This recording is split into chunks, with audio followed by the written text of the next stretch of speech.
it will surely come to pass. I got to go. It will speak and not lie. What will speak? The vision will speak. See, when the vision comes to pass, you don't have to talk. Let me go on this side over here. I said, you let them do the talking. When your vision comes to pass, the vision will talk for you. Pastor, I never lost myself. Well, have you lost vision? Because if you've ever lost vision, you lost a part of yourself. Pastor, well, I don't think I've lost vision. Well, if you hadn't lost vision, have you ever lost value?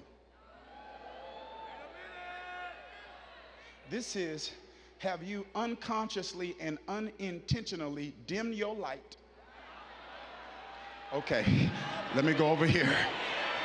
Have you unconsciously and unintentionally played small so other people could feel big? Let me go over here.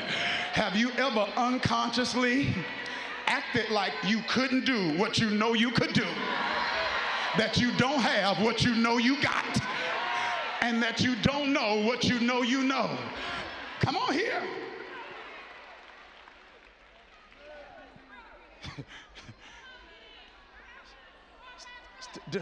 Diminishing your value.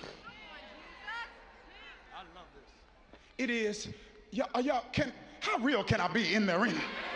Yeah, it is when you are being overly accommodating to others' emotional immaturity. God Almighty, it means you have become imprisoned by somebody else's unwillingness to deal with their issues. At some point, I can't be tiptoeing around the tulip, because every time I start talking to you about what God's doing for me, you start getting sensitive and upset, and y'all aren't talking to me.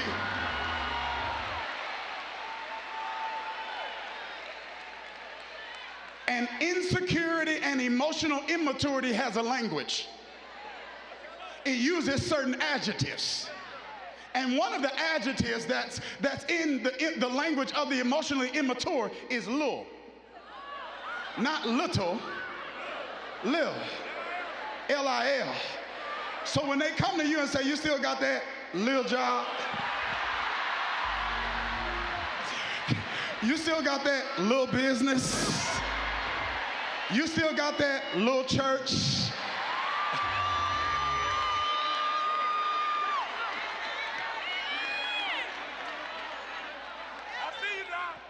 This is scary because it's not conscious. It's not intentional.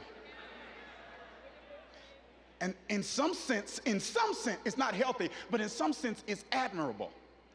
Because it means you're considering someone else's condition. But it's one thing to consider it. It's another thing to be controlled by it. And I want you to hear me. Some of you are going to hear this plainly. Others are going to hear this prophetically. This is not the season to play small. Come get me here. We need to have a biblical understanding of humility. Come on here.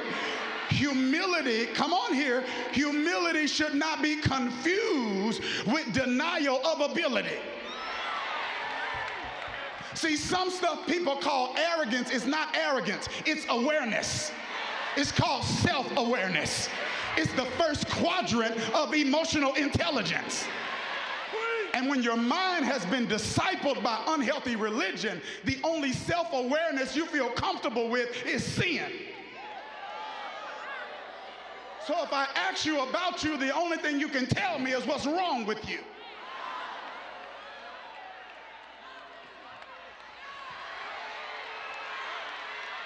But self-awareness means that I'm more than aware of my weaknesses. It also means I'm aware of my strengths. And my awareness is not arrogance. Because if my awareness was arrogance, you would have to call Jesus arrogant.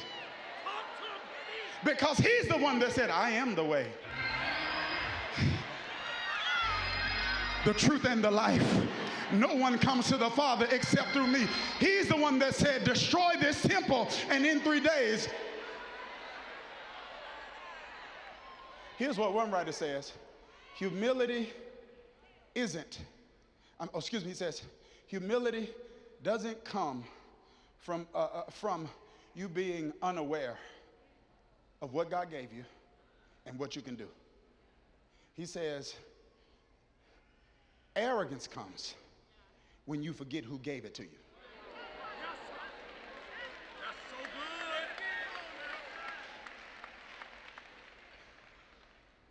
But if you've ever diminished your value, you lost a part of yourself.